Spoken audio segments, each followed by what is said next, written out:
Good morning, students. I am Dr. Manju Gupta, Assistant Professor, DWT College, Kanpur. Today we will discuss about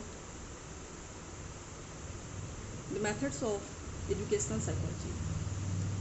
In this lecture, we will discuss about what is education, what is psychology, what is educational psychology, as well the methods of educational psychology. शिक्षा क्या है? शिक्षा शब्द अंग्रेजी के education का हिंदी रूपांतर है, जो कि लैटिन भाषा के एजुकेटम शब्द से उद्धृत हुआ है। एजुकेटम शब्द ई प्लस ड्यूको इन दो शब्दों से मिलकर बना है, जिसमें से ई का अर्थ है इन अर्थात अंदर से, और ड्यूको का अर्थ है आउट अर्थात बाहर की ओर। इस प्रकार शिक्षा एक ऐसी प्रक्रिया है जो व्यक्ति या बालक में अंतर्निहित क्षमताओं, शक्तियों या गुणों को द बेस्ट फॉर्म में प्रकट करती है या बाहर निकालती है। हमारे भारतीय शिक्षा शास्त्रियों ने भी शिक्षा को इसी रूप में परिभाषित किया है।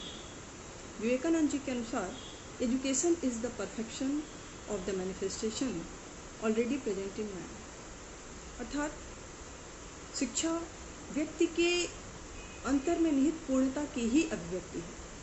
इसी प्रकार गांधी जी ने भी शिक्षा को इसी रूप में परिभाषित किया है। उनके अनुसार by education I mean an all round drawing out the best in the child and man, mind, body and spirit. तो गांधी जी के अनुसार व्यक्ति या बालक में उन्होंने कहा कि the mind, body and spirit, अर्थात व्यक्ति या बालक में जो फिजिकली या जो भौतिक रूप से उसमें उसकी जो भी उसमें अंतर्निहित है अच्छाइयाँ, मेंटली माइंड या मेंटली मतलब उसके अंदर जो भी मेंटल पावर्स हैं उनको, और स्पिरिचुअली उसमें जो भी दैवीय शक्तियाँ हैं उन सबको द बेस्ट फॉर्म में बाहर लाना या उनको प्रकट करना ही शिक्षा है। इसी प्रकार मनोविज्ञान के लिए अंग्रेजी में साइकोलॉजी शब्द का प्रयोग किया जाता है। साइकोलॉजी शब्द ग्रीक भाषा के दो शब्दों साइकी प्लस लोगस से मिलकर बना है।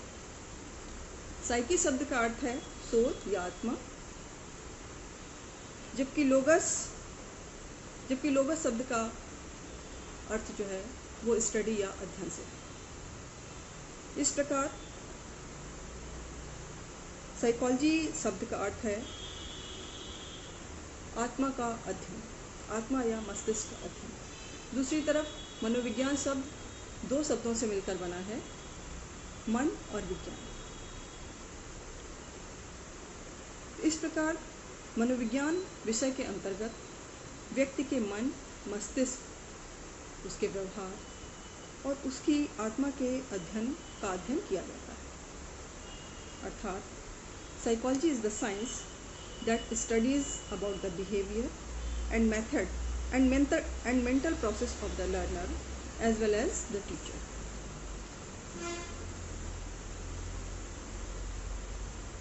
शिक्षा मनोविज्ञान, अब आई थिंक आपको शिक्षा और मनोविज्ञान इन दोनों का अर्थ या इन दोनों का कॉन्सेप्ट क्लियर हो जाएगा। तो अब आते हैं शिक्षा मनोविज्ञान पर। तो शिक्षा मनोविज्ञान शब्द शिक्षा और मनोविज्ञान इन दो शब्दों से मिलकर बना है। शिक्षा मनोविज्ञान की एक शाखा है, और मनोविज्ञान की इस शाखा या ब्रांच के अंतर्गत शिक्षा से संबंधित समस्याओं का अध्ययन, उनका विश्लेषण और उनका वैज्ञानिक समाधान प्रस्तुत करने का प्रयास किया जाता है। In fact, educational psychology is that branch of psychology which deals with the teaching and learning. दूसरे शब्दों में, educational psychology is the application of the findings and theories of psychology in the field of education. शिक्षा मनोविज्ञान शैक्षिक परिस्थितियों में छात्रों के व्यवहार को समझने, नियंत्रित करने, अनुमान लगाने और उसमें परिमार्जन करने से संबंधित है। इसके लिए शिक्षा मनोविज्ञान के अंतर्गत अनेक विधियों या मेथड्स का प्रयोग किया जाता है ताकि छात्रों के व्यवहार से संबंधित आवश्यक सूचनाएं संकलित की जा सकें या एकत्रित की जा सकें। शिक्षा मनोविज्ञान छात्रों के व्यवहार का अध्ययन करने हेतु 3 प्रकार की विधियों का प्रयोग करता है। इन 3 प्रकार की विधियों में पहली प्रकार की जो विधियां हैं वो हैं परंपरागत विधियां या ट्रेडिशनल मेथड्स, दूसरी हैं विवरणात्मक या वर्णनात्मक विधियां और तीसरी हैं शुद्ध वैज्ञानिक विधियां। तो पहली हमारी है परंपरागत विधियां या ट्रेडिशनल मेथड्स। ट्रेडिशनल मेथड्स या परंपरागत विधियां वे विधियां हैं जिनका प्रयोग बहुत लंबे समय से हमारे यहाँ परंपरागत रूप में मनुष्य के व्यवहार को जानने या मनुष्य के व्यवहार का पता लगाने हेतु किया जाता है। परंपरागत विधियों में चार विधियां हैं। इसमें से पहली है आत्मनिरीक्षण या अंतर्दर्शन विधि, जिसको इंट्रोस्पेक्शन मेथड कहते हैं। तो आत्मनिरीक्षण, जैसा कि इसके शब्द से पता चलता है, ये स्वयं अपने मन का निरीक्षण करने की प्रक्रिया है। अंतर्दर्शन शब्द इंट्रोस्पेक्शन का हिंदी रूपांतर है, जो कि इंट्रो तथा ऑस्पेक्शन से मिलकर बना है। इंट्रो का अर्थ है विदिन, अर्थात अपने अंदर, जबकि एस्पेक्शन का अर्थ है टू लुक, अर्थात देखना। इस प्रकार इंट्रोस्पेक्शन का अर्थ अपने अंदर देखना है, अर्थात अपने द्वारा किए गए व्यवहार को एनालाइज करना है, अपने द्वारा किए गए कार्य को एनालाइज करना है। इसका अभिप्राय यह है कि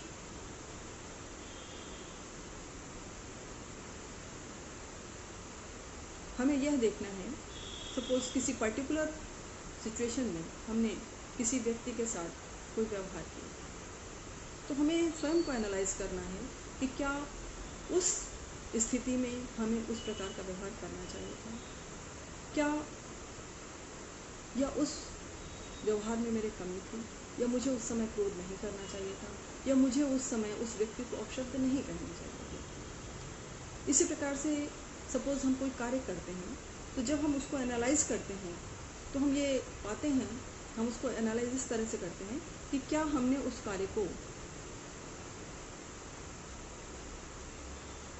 फिनिश्ड वे में किया है, क्या हमने उस कार्य के लिए अपना बेस्ट दिया है, या उसमें कहीं कोई कमी थी।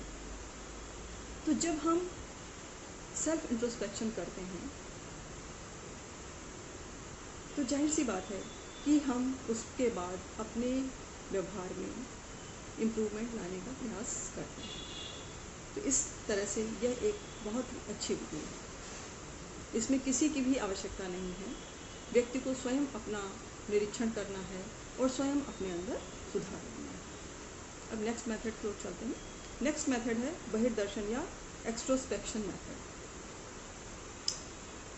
बहिर्दर्शन विधि को बाह्य निरीक्षण विधि या अवलोकन विधि भी कहते हैं, इसको ऑब्जर्वेशन मेथड भी कहते हैं, क्योंकि इसके द्वारा बालक या व्यक्ति के व्यवहार का निरीक्षण करके उसके मन और मस्तिष्क में चल रही गतिविधियों का पता लगाने का प्रयास किया जाता है। इस विधि द्वारा व्यक्ति के व्यवहार, उसके आचरण, उसकी क्रियाओं एवं प्रतिक्रियाओं को ध्यानपूर्वक देखकर उसके व्यवहार की जानकारी प्राप्त की जाती है।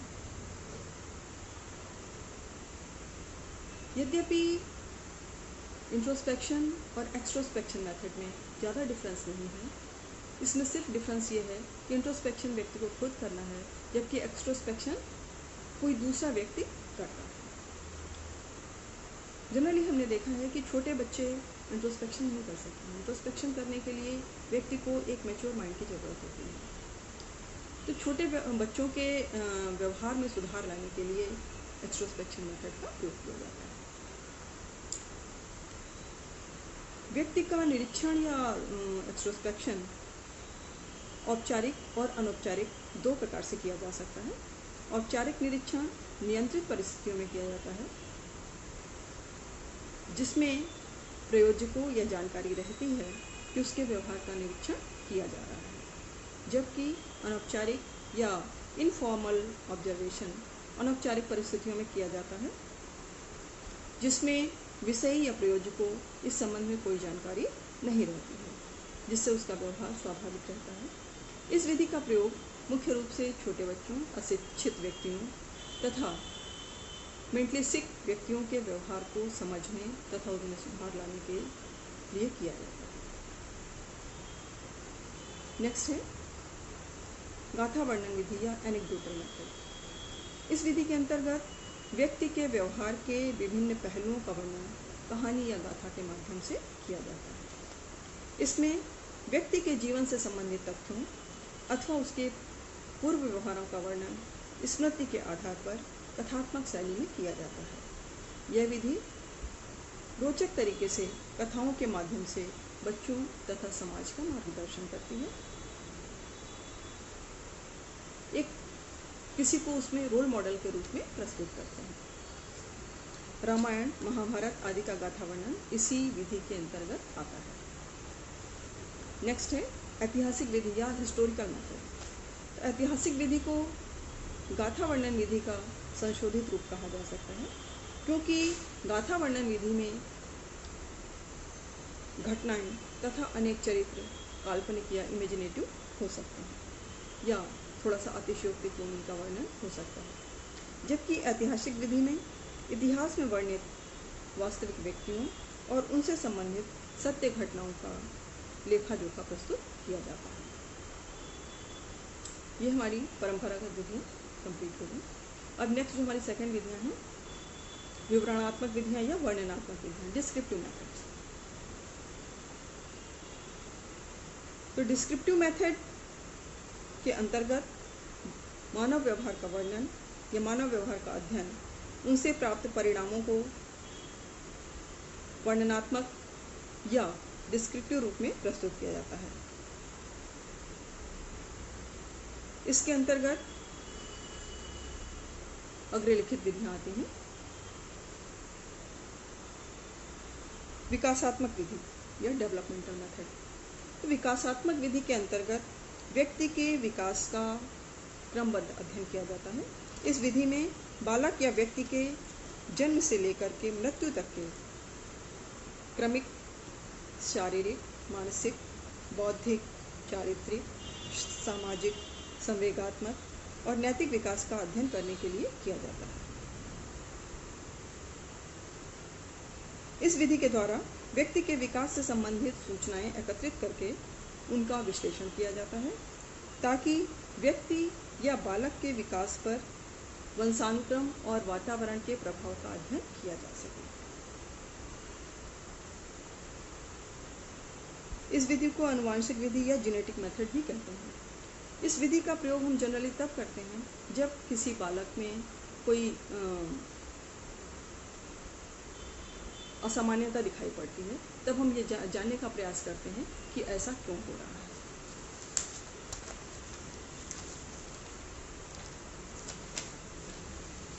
नेक्स्ट है तुलनात्मक विधि या कंपैरेटिव मेथड।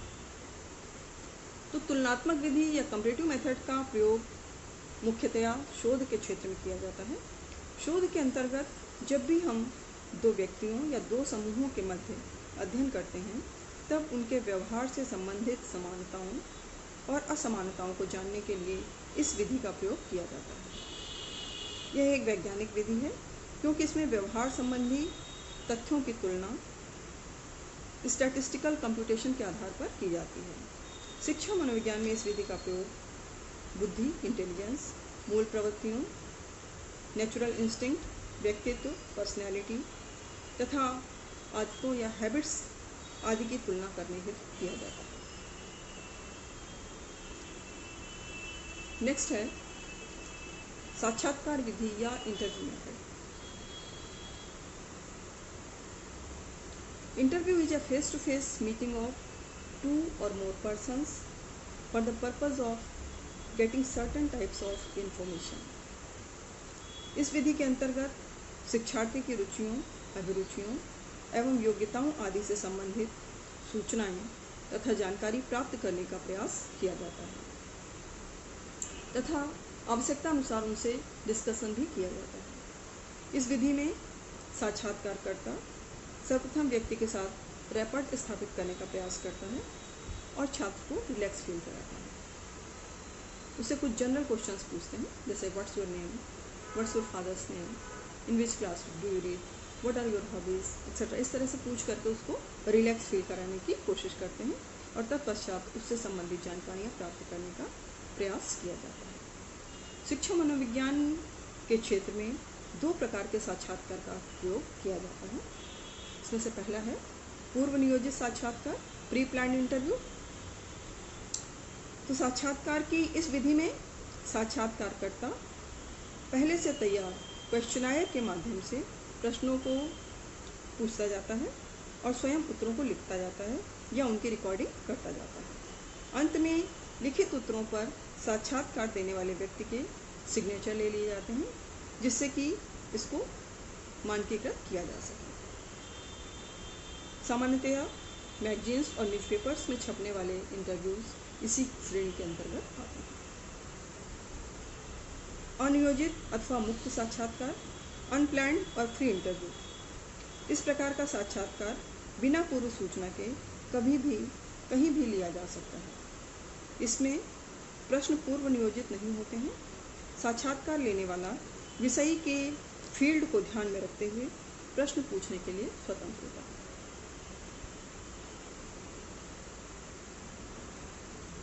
छात्रों की पारिवारिक, सामाजिक, शैक्षिक तथा व्यक्तिगत समस्याओं के समाधान करने हेतु इस विधि का प्रयोग किया जाता है। नेक्स्ट मेथड है व्यक्ति इतिहास विधि या केस स्टडी मेथड। तो केस स्टडी मेथड का प्रयोग सामान्यतया प्रॉब्लम चिल्ड्रन के व्यवहार के कारणों का पता लगाने हेतु किया जाता है, ताकि उनके व्यवहार को उचित दिशा दी जा सके, उनका मार्गदर्शन किया जा सके, उनको रिडायरेक्ट किया जा सके। उनके व्यवहार को उचित दिशा देने के लिए कभी कभी छात्र के जन्म से लेकर टिल डेट तक के विकास क्रम को जानना आवश्यक हो जाता है। इसके अंतर्गत छात्र के वंशानुक्रम तथा पारिवारिक सामाजिक वातावरण के साथ साथ उसके स्वास्थ्य, रुचियों, अभिरुचियों, आदतों व शैक्षिक प्रगति आदि के संबंध में जानकारी प्राप्त की जाती है। इस विधि का उद्देश्य उन कारणों का निदान करना है जो बालक के असामान्य व्यवहार के लिए उत्तरदायी हैं। छात्रों के शैक्षिक और व्यावसायिक निर्देशन की दृष्टि से भी यह विधि उपयोगी है। नेक्स्ट विधि है सर्वेक्षण विधि या सर्वे मेथड। सर्वे क्या है? सर्वे is the systematic collection of data from population or samples of population by the use of data gathering devices.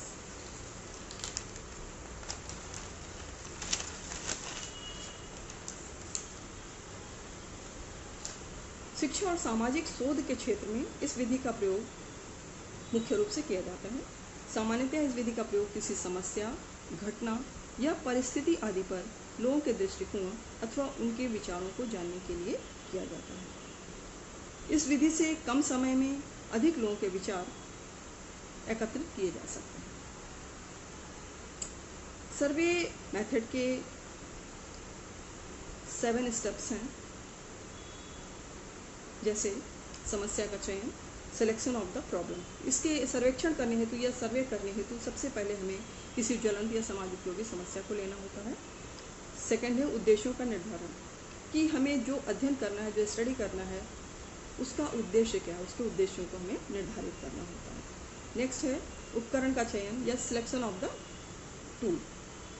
हम किस प्रकार से लोगों के व्यूज़ को जानेंगे, इसके लिए हम कोई क्वेश्चनर बनाते हैं या इंटरव्यू आदि लेकर के भी उनके विचारों को जान सकते हैं। सिलेक्शन ऑफ द सैंपल, इसके लिए हमें एक सैंपल का चयन करना होता है कि हमें कितने लोगों के व्यूज़ को जानना है। तो सैंपल जो है ना तो बहुत बड़ा होना चाहिए और ना ही बहुत छोटा होना चाहिए। जनरली सैंपल पॉपुलेशन का 1/3 लिया जाता है। इसी में नेक्स्ट है आंकड़ों का एकत्रीकरण या कलेक्शन ऑफ द डेटा। तो टूल की सहायता से या क्वेश्चनायर वगैरह की सहायता से हम डेटा कलेक्शन, क्वेश्चनायर या शेड्यूल की सहायता से हम डेटा कलेक्शन का कार्य करते हैं। नेक्स्ट है इसी में आंकड़ों का विश्लेषण, एनालिसिस ऑफ द डेटा। इसके अंतर्गत स्टैटिस्टिकल मेथड से मीन, एसडी, काई स्क्वायर आदि की सहायता से हम डेटा को एनालाइज करते हैं। निष्कर्ष एवं व्याख्या, इस स्टेप में हम डेटा एनालिसिस द्वारा प्राप्त रिजल्ट्स या परिणामों की व्याख्या करते हैं। नेक्स्ट मेथड है प्रश्नावली विधि या क्वेश्चनायर मेथड। तो प्रश्नावली विधि में किसी पर्टिकुलर टॉपिक से संबंधित प्रश्नों की एक लंबी सूची का प्रयोग किया जाता है। शिक्षा मनोविज्ञान के क्षेत्र में 2 प्रकार के प्रश्नावलियों का प्रयोग किया जाता है। जैसे पहली है खुली प्रश्नावली और दूसरी है बंद प्रश्नावली। खुली प्रश्नावली में व्यक्ति अपने विचार स्वतंत्र रूप से अभिव्यक्त कर सकता है, जिसमें प्रश्नों के उत्तर विस्तृत रूप में या डिटेल रूप में देने होते हैं। जैसे आरक्षण नीति के संबंध में आपके क्या विचार हैं। और दूसरी है बंद प्रश्नावली या क्लोज्ड फॉर्म ऑफ क्वेश्चनायर। बंद प्रश्नावली में प्रश्नों के उत्तर दिए गए विकल्पों में से चुन करके देने होते हैं या यस और नो में देने होते हैं। प्रश्नावली के माध्यम से किसी शैक्षिक अथवा सामाजिक समस्या पर पब्लिक की राय या पब्लिक के व्यूज इजीली कलेक्ट किए जा सकते हैं। इसके अंतर्गत और इसको एक बहुत ही बड़े सैंपल के लिए भी प्रयोग किया जा सकता है। नेक्स्ट मेथड है मनोविश्लेषण विधि या psycho analytic method.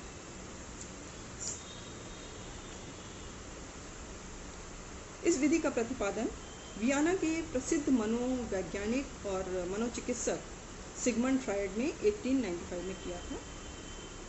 Psycho analytic व्यक्ति के अचेतन मन के अध्ययन की विधि है। इस विधि का उपयोग मुख्य रूप से मानसिक रूप से बीमार या मेंटली सिक व्यक्तियों के लिए किया जाता है। फ्रायड के अनुसार व्यक्ति के मन के 2 मुख्य स्तर होते हैं। पहला है चेतन स्तर या कॉन्शियस स्टेज और दूसरा है अनकॉन्शियस या अचेतन। तो चेतन स्तर व्यक्ति के मन की वह स्थिति है जिससे वह पूर्ण रूप से अवगत होता है, जबकि व्यक्ति के अचेतन मन में उसकी तमाम इच्छाएं दमित रूप में छिपी रहती हैं, जिन्हें व्यक्ति किन्हीं कारणवश अपने जीवन में पूरा नहीं कर पाता। सोशल नॉर्म्स हैं, फैमिलियल नॉर्म्स हैं, व्यक्ति की अपनी आइडियोलॉजी है जिनकी वजह से वो चाहता कुछ और है लेकिन उसको कर नहीं पाता।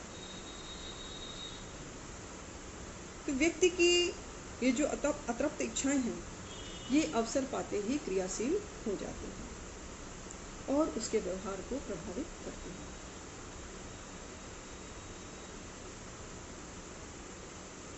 ये सुस्ती है। तत्पश्चात इन अतृप्त इच्छाओं को रीडायरेक्ट करके बालक या छात्र के व्यवहार में सुधार लाने का प्रयास किया जाता है।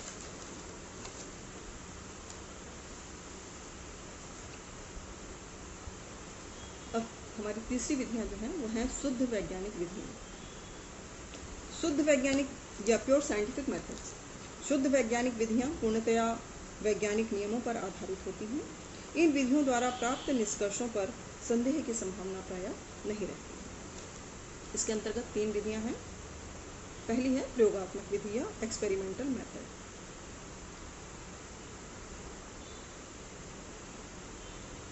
According to Garrett, experiment is observation under controlled conditions.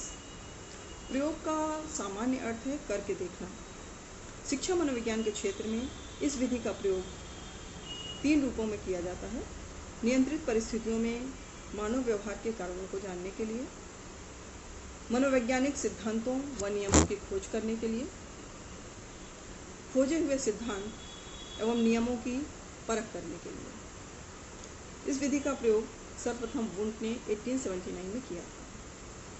प्रयोगात्मक विधि के अंतर्गत दो वेरिएबल्स के आपसी प्रभाव तथा उनके आपसी संबंधों का अध्ययन किया जाता है।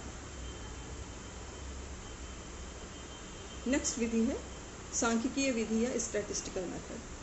सांख्यिकी शब्द का अर्थ है संख्याओं से संबंधित।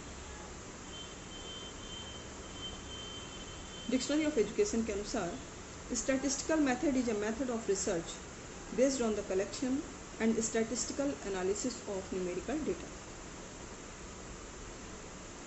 यद्यपि सांख्यिकीय विधि स्वयं में पूर्ण रूप से स्वतंत्र विधि नहीं है, किंतु सामाजिक शोध के क्षेत्र में सह विधि के रूप में इसका व्यापक प्रयोग किया जाता है।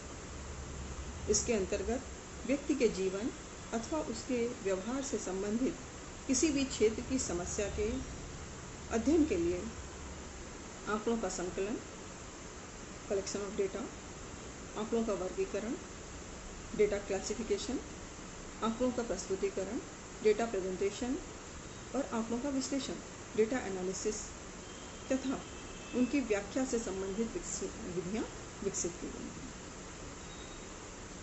नेक्स्ट एंड लास्ट मेथड है उपचारात्मक विधि या क्लिनिकल मेथड। तो उपचारात्मक विधि शिक्षा मनोविज्ञान की एक अत्यंत महत्वपूर्ण विधि है। सामान्यतः इसका प्रयोग एबनॉर्मल बिहेवियर करने वाले बच्चों में सुधार लाने के लिए किया जाता है। इस विधि के अंतर्गत छात्रों की मनोशारीरिक समस्याओं को समझने के लिए physical checkup, mental checkup, interview तथा केस स्टडी मेथड का प्रयोग किया जाता है और उसकी समस्या के कारणों का पता लगाकर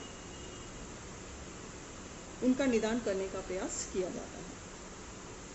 इस विधि का प्रयोग विशेष रूप से हकलाने वाले बालक, पढ़ने में कठिनाई अनुभव करने वाले बालक तथा बाल अपराध की प्रकृति वाले बालकों की समस्याओं का अध्ययन करने के लिए अध्ययन एवं उपचार हेतु किया जाता है। आई थिंक आप लोगों को मेथड्स ऑफ एजुकेशनल साइकोलॉजी अच्छे से क्लियर हो गया होगा। Thank you.